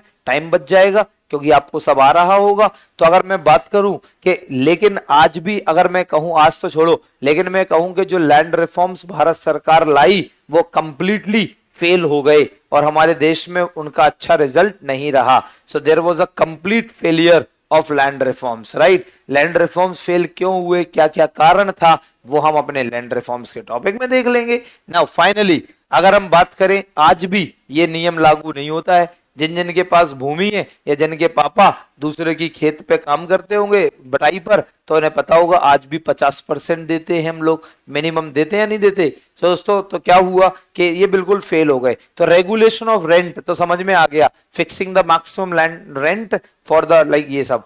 दूसरा काम क्या हुआ, that is security of tenure, कार्यकाल की सुरक्षा, सिक्योरिटी ऑफ टेन्योर। क्या था, मैंने देखा कि यार ये तो बढ़िया जमीन पे काम कर रहा है और खूब बढ़िया प्रोडक्शन हो रहा है, बढ़िया बन रहा है, मैं इसको कभी भी बेदखल कर दूंगा। तो बेदखली से संबंधी कानून बनाए गए कि हम बेदखली कैसे करेंगे, किस तरह से कर सकते हैं, उसको हमने बोला क्या, सिक्योरिटी ऑफ टेन्योर, कार्यकाल की सुरक्षा। And the last one is ownership right to the tenants, जो हमारे काश्तकार हैं उन्हें स्वामित्व का अधिकार देना चाहिए। तो ये अपन बाद में बात कर लेंगे। Then the third point is what, reorganization of land holdings. The third land reforms were reorganization of land holdings, भूमि जोतों का पुनर्गठन। ये भैया ये क्या है कि reorganization of land holdings, भूमि जोतों का पुनर्गठन। इसमें 3 काम हुए। Number 1 that is called land sealing. Land ceiling that means Hindi में कहते हैं हदबंदी। हदबंदी, हदबंदी का मतलब है fixing the maximum size of land that can B owned by a single individual. एक व्यक्ति कितनी अधिकतम सीमा में भूमि ले सकता है, रख सकता है, इसकी सीमा निर्धारित करना कहलाता है हदबंदी, land ceiling. Is it all right ना। देन दूसरा काम हुआ land consolidation, that is called भूमि समेकन। इसी को बोलते हैं चकबंदी। एंड चकबंदी का मतलब है कि दोस्तों मेरा, इसका एक खेत है 1 बीघा का वहां, इसका एक खेत आधे बीघा का वहां, 1.5 बीघा का वहां। सो दोस्तों the fragmented land holdings were there, छितरी हुई भूमि थी। तो अब जैसे इसका और इसका, यहां पर एक खेत है, इसका यहां पर भी है। दोस्तों 2 लोगों के खेतों को एक इसने ये सेक्रीफाइस कर दिया और इसने ये वाला सेक्रीफाइस कर दिया इसको। तो ऐसा मॉडल समझ में आ गया। तो इसको बोलेंगे लैंड कंसोलिडेशन, भूमि समेकन, दैट इज चकबंदी, राइट। एक ही जगह पर लोगों की खेती को करना। सो ना the third reform, reorganisation of land holdings, reorganisation of land holdings, भूमि जोतों का पुनर्गठन। इसमें पहला काम मैंने बताया land ceiling, land consolidation. And the third was cooperative farming, सहकारी कृषि। सहकारी कृषि 1 2 3 4 5 6 7 8 9 10। मान लो एग्जाम्पल कि हम 10 लोग मिले और हम 10 लोगों ने अपने अपने खेतों को एक साथ जोड़ लिया, एक साथ जोड़ लिया। हम लोगों के खेतों में डिवाइडर होता है जिसको बोलते हैं आरी, आरी, और हमारे गांव में बोलते हैं मेड़, राइट। तो मेड़ होती है दोस्तों, क्या किया हमने, सभी की मेड़ों को तोड़ दिया, तोड़ दिया और एक बड़ा खेत बना दिया। अब ध्यान समझना, हमने एक साथ लैंड, एक साथ मैन पावर, एक साथ मनी, एक साथ अदर रिसोर्सेस मिला लिए। दोस्तों हम सारे इतने लोग हो गए, मैन पावर बढ़ गया, मनी बढ़ गया, मशीन्स आ गई, रॉ मटेरियल आ गया, और हम सब ने मिलकर एक साथ खेती करी। This is called cooperative farming, right. इसको हम बहुत डिटेल्ड फॉर्म में लैंड रिफॉर्म वाले चैप्टर में एनालिसिस कर रहे होंगे, come on, right. So this is the just introductory part of the economics which is going on right now in the class. So इसको हमने नाम दिया क्या, इसको हमने नाम दिया land reforms. Is it all right for everyone? Now second काम इसमें हमने देखा, हम बात कर रहे हैं एग्रेरियन रिफॉर्म्स 1950 से 1990, कृषि सुधार क्या हुए। तो सेकंड हमने नाम दिया इसका, दैट इज टेक्निकल रिफॉर्म्स। क्या नाम दिया मैंने? Technical reforms. तो हमने कुछ टेक्निकल रिफॉर्म्स देखे। Technical reforms were nothing but the green revolution. ये चल रही है बात 1950 से शुरू हुए लैंड रिफॉर्म्स, हम आ गए 1960s में। एवरीवन कहाँ आ गए? 1960s में। और 1960s के मध्य में, तो 1960s के बीच में हमने देखा कि हमने ग्रीन रिवोल्यूशन लेकर आते हैं, हरित क्रांति, और हरित क्रांति में आपको सिर्फ 4 पॉइंट याद रखने, दैट्स इट, नथिंग एल्स। तो ग्रीन रिवोल्यूशन में हमने देखा कि सबसे पहला काम हुआ, that is called use of HYB seeds, अधिक उपजाऊ शक्ति वाले बीजों का प्रयोग करना। Number 2, use of chemical insecticides and pesticides and रासायनिक कीटनाशक और उर्वरकों का उपयोग करना। Number 3, mechanisation. आजा तू ही पढ़ा ले दोस्तों। Next is mechanisation of agriculture, कृषि में मशीनीकरण। मुंह बंद रखो, कान और दिमाग खोलो। आता है तो बहुत अच्छी बात, अब उसे मैच करो, लबर लबर ना करो क्लास में। दोस्तों mechanisation of agriculture, there must be some decorum in the class while the professor is teaching. Come on, yes और नॉट? है कि नहीं? मतलब एक डेकोरम होता है, एक रूल होता है यार, ऐसा थोड़ा ना, मतलब उससे दिखता है कि तुम क्या टपोरी स्कूल और कॉलेज से पढ़ के आए हो। सो दोस्तों मैकेनाइजेशन ऑफ एग्रीकल्चर, कृषि का मशीनीकरण। कौन सही है कि नहीं, कि ज्यादा ज्यादा मशीन से यूज करना। And the last one is, तुमने डंडे ही कर दिया, अरे बोले जा रहे हैं, हम कह रहे हैं अब रोकेगा, अब रोकेगा। सो दैट वाज कृषि का मशीनीकरण। ना इसके अलावा हमने इसमें देखा यूज ऑफ इरिगेशन फैसिलिटीज, सिंचाई सुविधाओं का उपयोग करना। बस याद रखना, these 4 were the components of green revolution. ये 4 हरित क्रांति के घटक थे और इन्हें हमने टेक्निकल रिफॉर्म्स बोला। And now the agrarian reforms में मैंने नाम दिया है next, and this is general reforms, सामान्य सुधार। बुरा तो नहीं लगा? तो ही था ना? हाँ, तो जनरल रिफॉर्म, बुरा मानने की जरूरत नहीं है। छोटे भाई बहनों से तो कुछ भी कह सकते हैं, नहीं कह सकते क्या? लात भी मार सकते हैं मुंह में, है कि नहीं? हाँ हाँ कुछ भी कर सकते, नहीं कर सकते क्या? तो इसमें कोई वो नहीं है। और देखो मैं तुम्हें एक बात बताऊं सच सच अपने दिल की, क्या है कि जस्ट 5-10 मिनट बाद, या हो सकता कल, मैं यही भूल जाऊं कि मैंने किससे क्या बोला था और क्यों बोला था और किस लिए बोला था और क्यों डांटा था। क्योंकि ये बात तो फिर शॉर्ट टर्म नेचर की होती है ना। हमने अपने दिमाग में ऐसी ही प्रोग्रामिंग सेट करी है कि हमें क्या शॉर्ट टर्म के लिए रखना है, क्या लॉन्ग टर्म के लिए रखना है। और मुझे आपका तो नहीं पता, मेरा तो दिमाग ऐसे ही है कि जो अनवांटेड चीजें हैं, जैसे मैं आपको एक लाइन में बताऊं कि मेरे 10th में, 12th में, ग्रेजुएशन में जितने भी मेरे साथ बच्चे पढ़े, जो मेरे बैचमेट थे, मैं सबको भूल गया। बस आप विश्वास मानिए 10-12 लोग मुझे याद हैं, बस 10वीं से लेकर ग्रेजुएशन तक। और जोर डालूंगा 15 याद हो जाएंगे, थोड़ा और जोर डालूंगा 20 याद हो जाएंगे, और जोर तो 22-25, बस। उसके अलावा तो मैं सबको ही भूल गया। मतलब और हो सकता नाम वाम से तो याद होगा, लेकिन नहीं, शकल से तो याद होगा, लेकिन नाम से तो बिल्कुल ही भूल गया। क्या आप मेरी बात, सब आपके साथ भी ऐसे ही होता होगा? तो हमने अपने दिमाग में प्रोग्रामिंग सेट कर रखी होती है। इसलिए अगर कभी कोई टीचर या कोई भी आपको कुछ कह रहा है तो उसे बहुत दिल पे नहीं लेना, क्योंकि वो तो उस हीट ऑफ द मोमेंट था, बस खत्म हो गया। अबे बाद में कुछ सब ये सब भी भूल जाएंगे क्या चल रहा था ना। The next is general reforms, सामान्य सुधार, मतलब वे सुधार एग्रीकल्चर में जो आज भी कंटिन्यू है, तो उसे हमने नाम दिया सामान्य सुधार। जैसे number 1, expansion of irrigation facilities, सिंचाई सुविधाओं का विस्तार करना। Number 2, that is provision of credit, साख किसानों को इनफॉर्मल क्रेडिट से फॉर्मल क्रेडिट पे शिफ्ट करना, मतलब हमने फाइनेंशियल इंक्लूजन नहीं पढ़ा कि इसका मतलब जो किसान भाई हैं अभी क्या हमारे हिंदुस्तान में आज भी, आगे हम सीखेंगे, बहुत सारी रिपोर्टें देखेंगे। अभी तो दोस्तों बहुत तहलका मचना है इकोनॉमिक्स में। वो जो एक दो बच्चे जो रैंकर वैंकर में पढ़कर आए, उन्हें पता कौन था यहाँ पे बैठा था अभी लिख रहा था पीछे, रैंकर बैच में कौन था मेरे, एक था, हाँ ये लड़का था, हाथ ऊपर कर ले, शर्मा क्यों रहा, हाँ यही लड़का था, और तो कोई नहीं दिख रहा मुझे। लड़कियों में तो, लड़कियों में कल आई थी वो, अच्छा ये भी था, इसलिए ये उचक रहा। मैं कह रहा ये इतना उचक कैसे रहा भाई। तो दोस्तों अभी क्या है कि इन लोगों को पता है, ये भी जानते ही होगा कि अभी इकोनॉमी में बवाल मचेगा, बवाल, बस तुम लोग देखते जाओ। एक भी ऐसा डायमेंशन नहीं छोड़ूंगा जो पिछले 15 वर्षों में या पिछले 15 वर्षों में यूपीएससी, यूपीपीएससी, झारखंड बीपीएससी और झारखंड और बीपीएससी ने अपने एग्जाम में पूछे हो और आप लोग आंसर ना दे पाए। ये मेरी गारंटी है, बस आप पढ़ते रहो आराम से। ये तो तुम्हें पता ही है कि I am very honest in my work.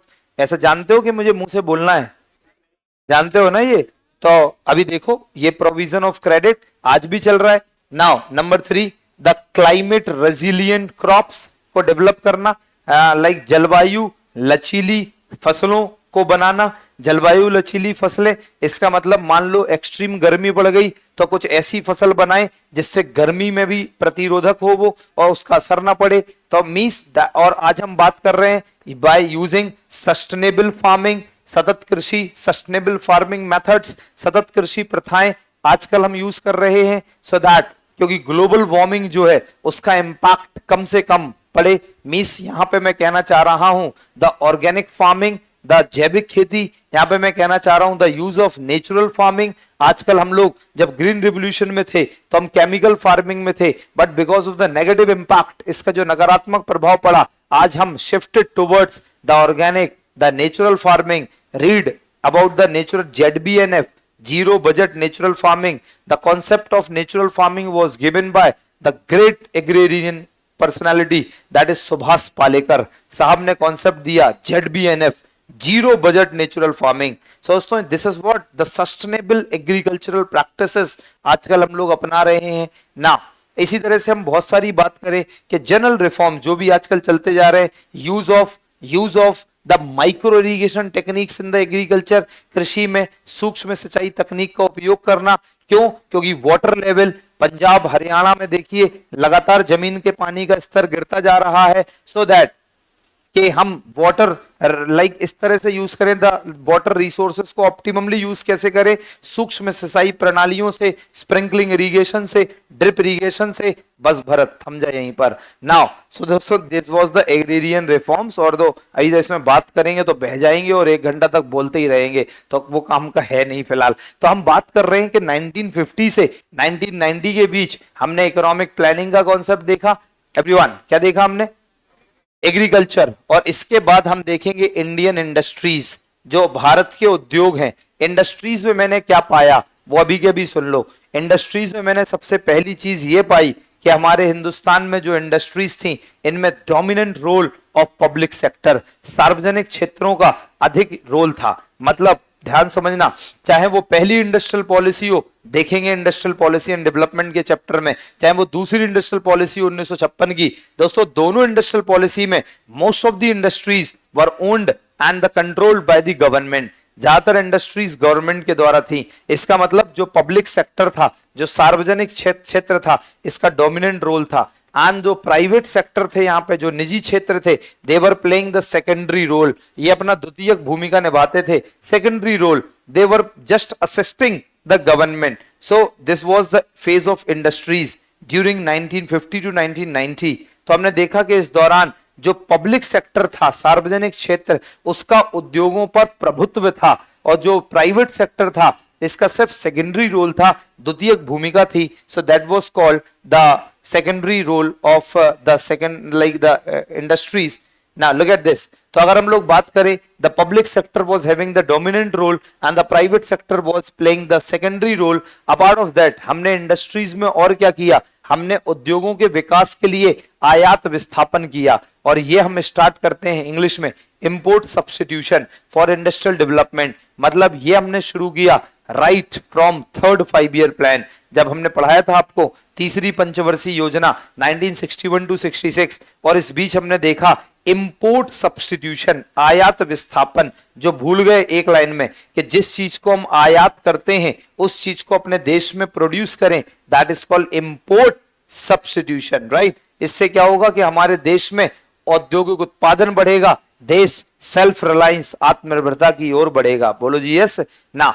अब आउट ऑफ दैट हमने एक और देखा कि हमारी इंडस्ट्रीज, चूंकि अभी हम ब्रिटिशर्स की जो ब्रिटिशर्स के एक्सप्लॉयटेटिव पॉलिसी थी उनसे अभी अभी हम बाहर निकले हैं, तो हमारी सरकार ने, चूंकि मैंने कहा कि सरकार का उद्योगों पर अधिक नियंत्रण था, तो सरकार ने एक काम किया, एक होता है पॉलिसी ऑफ प्रोटेक्शनिस्ट, अभी हम वो फॉरेन ट्रेड में देखेंगे। कुल मिलाकर हमारे देश की सरकार ने विदेशी कंपनियों की प्रतिस्पर्धा से भारतीय कंपनियों को बचाया। इसका मतलब है कि जो इंडिया की इंडस्ट्रीज थी उनको ओपन नहीं छोड़ा, और हमने तो पढ़ा है ना कि क्लोज्ड इकोनॉमी हुआ करती थी 1990 तक, एलपीजी आने के बाद हमारी इकोनॉमी ओपन हुई। अरे बोलो यस। तो हमने क्या किया, हम we protected the Indian industries from the foreign competition, so this was called, विदेशी प्रतिस्पर्धा से घरेलू कंपनियों को बचाया। कैसे बचाया, देखो मैंने कहा फॉरेन ट्रेड में पढ़ेंगे, लेकिन यही सुन लो कैसे बचाया। दोस्तों, when we were having any kind of import, आयात, अगर विदेश से कहीं से कोई आयात हो रहा है, ये मार्कर एवरीवन, ये मार्कर आयात कर रहे हैं, या ये चेयर मान लो, ये चेयर आयात कर रहे हैं, इसके इंपोर्ट के समय हमने लगा दी हैवी ड्यूटी, हैवी टैरिफ, तो ये चेयर भारत में महंगी हो जाएगी, और दोस्तों it will become uncompetitive in the domestic market, और भारत के घरेलू बाजार में ये गैर प्रतिस्पर्धी हो जाएगी। तो क्या ये हमारे इंडियन कमोडिटीज को कंपटीशन दे पाएगी, right. And the second point, कैसे हमने अपने डोमेस्टिक कंपनीज को बचाया, you must have some points for that, कि by imposing heavy duties at the time of imports, and the second one by fixing the import quotas. और ये याद करो, फॉरेन ट्रेड के चैप्टर में मैंने सबसे शुरुआती 2 पन्नों में यही लिखवाया था, आपको प्रीलिम्स में लिखवाया था, by imposing the import quotas, मतलब फिक्सिंग द मैक्सिमम क्वांटिटी और maximum limit that is permitted to import from rest of the world. इसे हमने कहा इंपोर्ट कोटा, मतलब जो आयात है, आयात का कोटा निर्धारित कर देना, अर्थात बहुत सरल भाषा में कि आयात करने की अधिकतम सीमा निर्धारित कर देना, कि आप विदेश से सिर्फ पंखे ला सकते हो, लेकिन आप 10 पंखे इंपोर्ट कर सकते हो, उससे ज्यादा नहीं। तो इसको बोलेंगे फिक्सिंग इंपोर्ट कोटा। बोलो जय हो। दोस्तों, this was the scenario of industries during British rule. Let's talk about the third part, जहां पर हम फोर्थ पार्ट, हमने पहले पार्ट में बात करी, कहां गया ये, तो हमने नहीं, ये तो हमने पहले पार्ट में बात करी, इकोनॉमिक प्लानिंग हुई, दूसरे में, तीसरे में, और चौथा हिस्सा देखेंगे फॉरेन ट्रेड, विदेशी व्यापार, कि इसमें विदेशी व्यापार की क्या क्या सिचुएशन थी, क्या क्या सिचुएशन रही। तो let's talk about the foreign trade, विदेशी व्यापार। This was the foreign trade.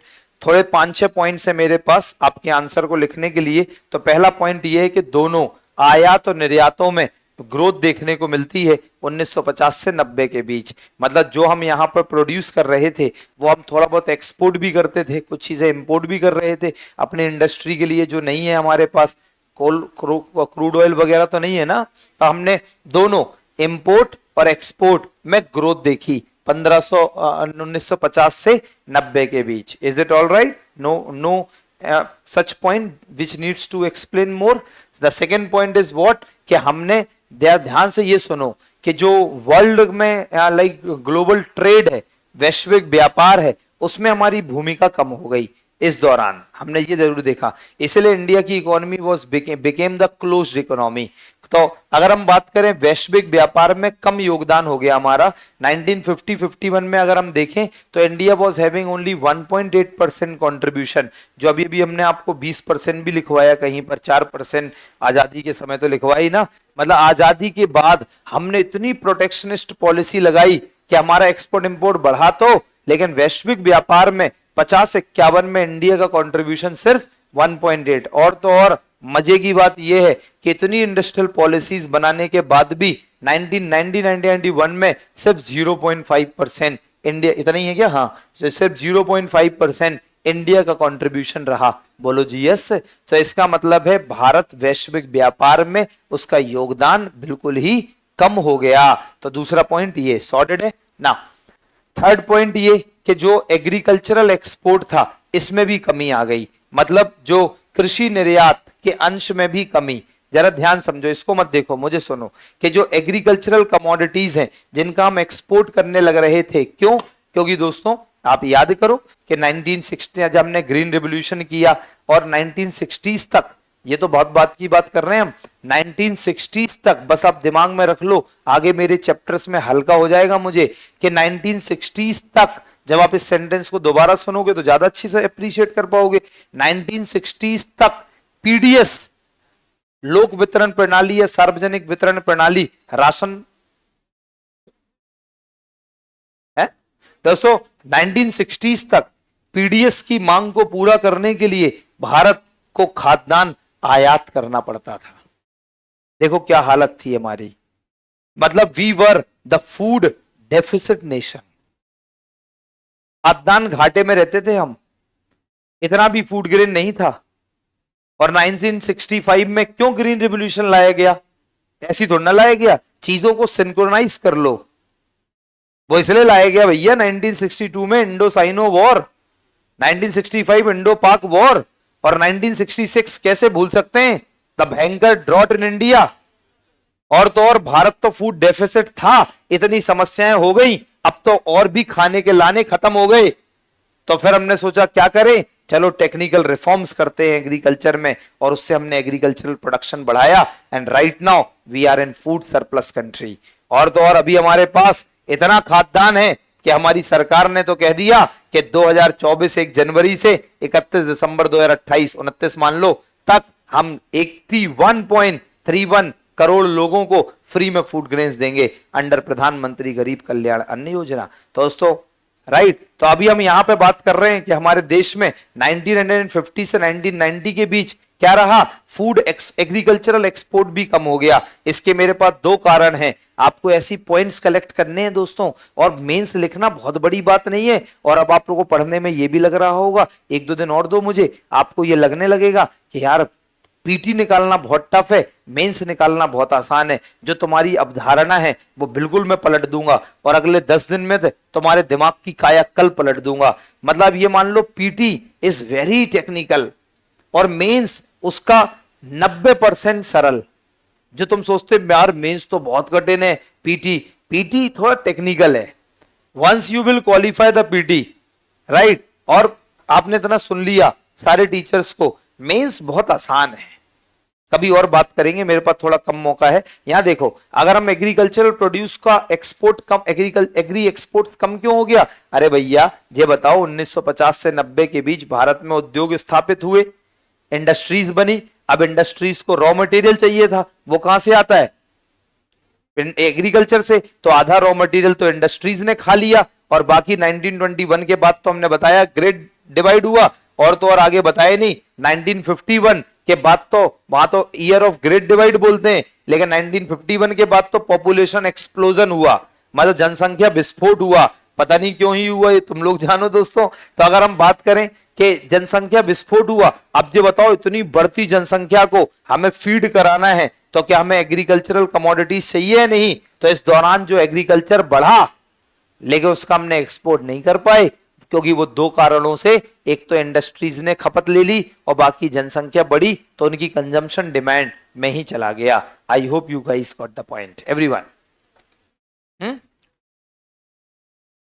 कछु समझ में आ रहा हो ना? जाके अलावा अगर बात करें तो देखो, हमने जो मैन्युफैक्चरिंग आइटम्स हैं, हमने इंडस्ट्रीज भी तो बनाई, लेकिन जो मैन्युफैक्चरिंग आइटम्स हैं उनका हमने निर्यात किया, और उसके एक्सपोर्ट में वृद्धि हुई। ये पॉइंट भी आपको याद रखना है, बोलो यस। एग्रीकल्चरल एक्सपोर्ट कम हुआ, लेकिन मैन्युफैक्चरिंग एक्सपोर्ट 50 से 90 के बीच ज्यादा हुआ। नेक्स्ट पॉइंट देखिए, जो व्यापारिक भागीदार हैं ये हमारे बढ़ गए। इसका मतलब जो हमारे ट्रेड पार्टनर्स हैं, भाई पहले इंडिया ट्रेड पार्टनर्स के तौर पर सिर्फ लाइक यूएस, यूके और कुछ कॉमनवेल्थ गेम नेशंस जो हैं, सिर्फ इनमें ही भारत ट्रेड करता था। लेकिन बाद में भारत ने अपने ट्रेडिंग पार्टनर्स बढ़ाए, और अब उस समय हम China, Japan, Switzerland, Belgium, US, UK, इन कंट्रीज में भी क्या करने लग रहे थे, एक्सपोर्ट और import. Right. The last point अगर मैं बात करूं ये कि इंडिया ने क्या किया, द इनवर्ड लुकिंग स्ट्रेटजी अपनाई, अंतर्मुखी नीति, रणनीति। ये क्या इनवर्ड लुकिंग स्ट्रेटजी, बस ध्यान समझना, इनवर्ड अंदर, राइट। मतलब कुल मिला के हमने 1961 से 66 तीसरी पंचवर्षीय 50 से 90 की बात कर रहे हैं ना, तो 1961 से 66 के बीच तीसरी पंचवर्षीय योजना में हमने इंपोर्ट सब्स्टिट्यूशन ढूंढा। अरे बोलो हाँ। तो इंपोर्ट सब्स्टिट्यूशन का मतलब है जो चीज इंपोर्ट करते हैं उसको इंडिया में ही बनाएंगे। This is called inward looking strategy, अंतर्मुखी रणनीति बनाई हमने कि अब हम सिर्फ भारत इंडिया में ही रहेगा, हमारे इंडिया पर ही बेस्ड रहेंगे, हम विदेशी चीजों पर कम निर्भर रहेंगे। और दोस्तों 4th 5 ईयर प्लान में जहां हम आए, दैट इज 1969 टू 74, क्योंकि 3 साल तो प्लान हॉलिडे रहा था ना, तो अगर 1969 टू 74 चौथी पंचवर्षीय योजना में हमने ऑब्जेक्टिव ही बना दिया सेल्फ रिलायंस, आत्मनिर्भरता। So this is what the inward looking strategy, मतलब ऐसी स्ट्रेटजी जो हम सिर्फ अपने मतलब to increase the dependency on itself, अपनी आत्मनिर्भरता को बढ़ाना कहलाता है क्या, inward looking strategy. Is it all right. दोस्तों 1950 से 90 के बीच आर्थिक नियोजन हुआ, एग्रीकल्चर, इंडस्ट्री, ट्रेड, क्या सबके बारे में ज्ञान मिल गया? अगर आपको इसके बारे में 150-200 शब्द लिखने हैं, लिख पाओगे या नहीं लिख पाओगे? बस ये सक्षमता डेवलप कर लो धीरे धीरे, तो लिखो। थोड़ा सा इसके बारे में हम इंट्रोडक्शन लिखेंगे, तो पहले हेडिंग डाल लो, परिचय।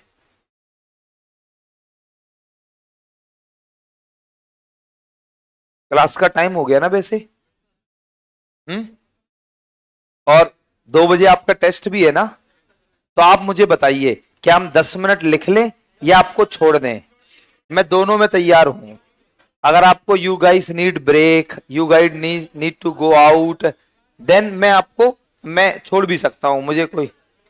चलो 10 मिनट लिख लेते हैं, जहां तक लिख पाएंगे। एग्जैक्ट टाइम देखो अभी हो रहा है 45 पे छोड़ देंगे। 15 मिनट का ब्रेक लो, फिर टेस्ट दो, या आप अभी चाहो अभी छोड़ लो, मैं जाता नहीं, क्या हुआ टेस्ट बिगड़े। कितने लोग चाहते छोड़ दो? कम ही है यार, सॉरी तुम लोग यार हार गए, क्या करें। तो दोस्तों लिख लो। तो 90 इंडियन इंट्रोडक्शन, जिसको जाना है वो जा सकता है, ये है। तो इंट्रोडक्शन, परिचय। द मिक्स्ड इकोनॉमिक मॉडल, सबसे पहले हेडिंग डालो इसका, introduction. The mixed economic model, chapter नाम डाल दिया, इंडियन इकोनॉमी 1950 टू 1990, भारतीय अर्थव्यवस्था ब्रैकेट में 1950 से 1990 तक। द इंडियन इकोनॉमी नहीं, the mixed economic model adopted by India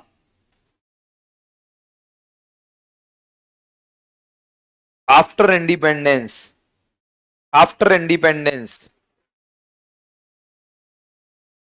served the mixed economic model adopted by India। आप इसको रीड भी करना, मेरा इंट्रोडक्शन कैसा है, कम ऑन यस। मतलब इससे ये सीखो कि देखो, जब इंट्रोडक्शन, बातें थोड़ी बाद में कर लेंगे, लिख लो दोस्तों। तो सर्व्ड एज, क्या ही होता है, इतनी बातें करने के लिए होता है, समझाने के लिए, लेकिन served as the fundamental framework for its economic development, fundamental framework for its economic development between 1950 and 1990।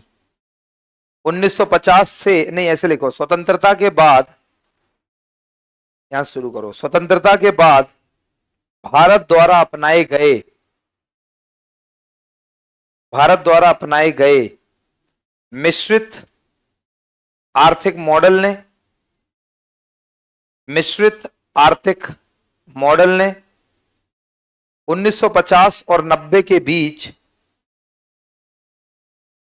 1950 और 90 के बीच इसके आर्थिक विकास के लिए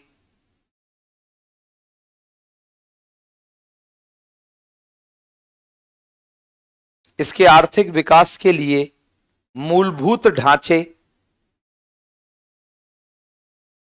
के रूप में काम किया, मूलभूत ढांचे के रूप में कार्य किया या काम किया। नेक्स्ट, इसी में सेम पैराग्राफ ना, in this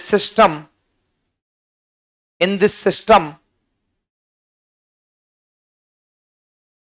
comma the determination of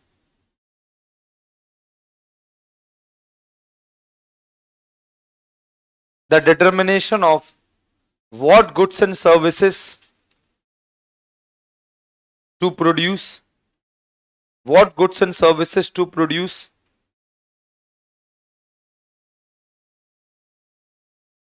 comma how to produce them, how to produce them, and how to distribute them, and how to distribute them,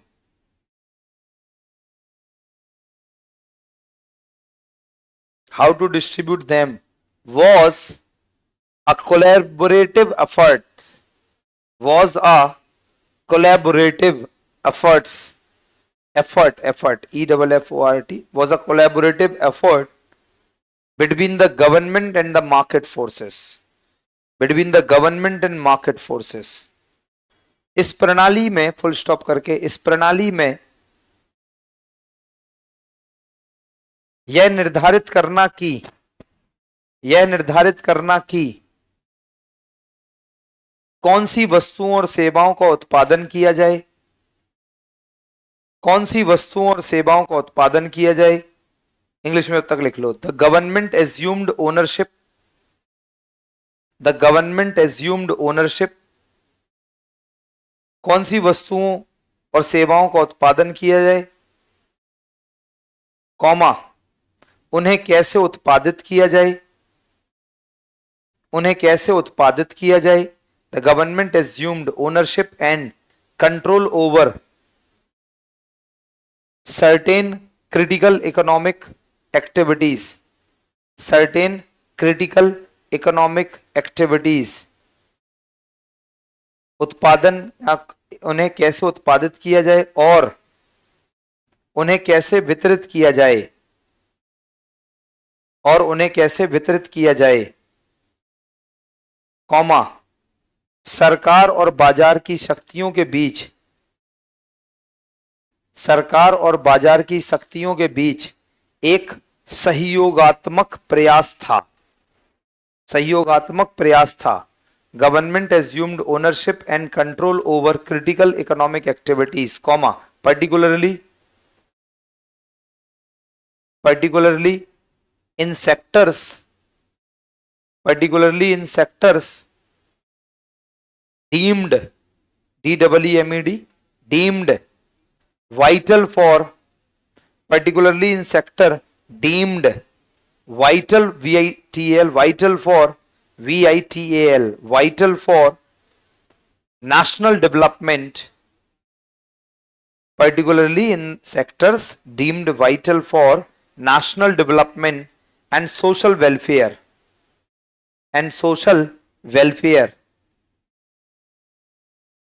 comma while simultaneously, 2 minutes, while simultaneously encouraging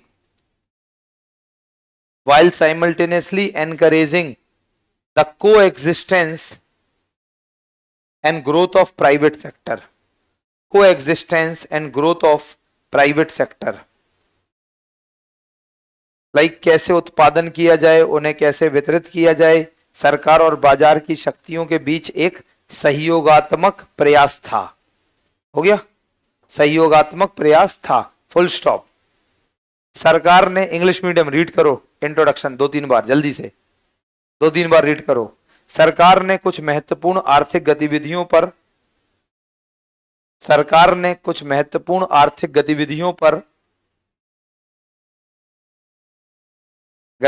पर स्वामित्व और नियंत्रण ग्रहण किया, स्वामित्व और नियंत्रण, मतलब ओनरशिप भी था और कंट्रोल भी था। स्वामित्व और नियंत्रण ग्रहण किया, ये हमने इस चैप्टर में देखा। कॉमा, विशेष रूप से राष्ट्रीय विकास, विशेष रूप से राष्ट्रीय विकास और सामाजिक कल्याण के लिए, राष्ट्रीय विकास और सामाजिक कल्याण के लिए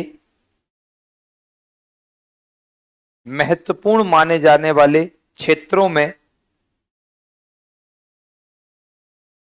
महत्वपूर्ण माने जाने वाले क्षेत्रों में, कॉमा, साथ ही साथ निजी क्षेत्र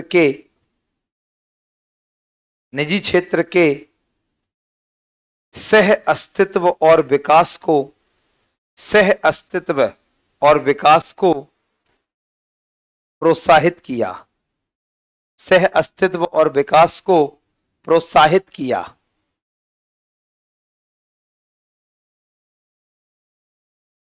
राइट, तो बीच में डालिए 1950 टू 1990, बस उसको डब्बे में बंद कर लो। 1950 से 1990 4 सेक्शन में डिवाइड करो लाइक मी।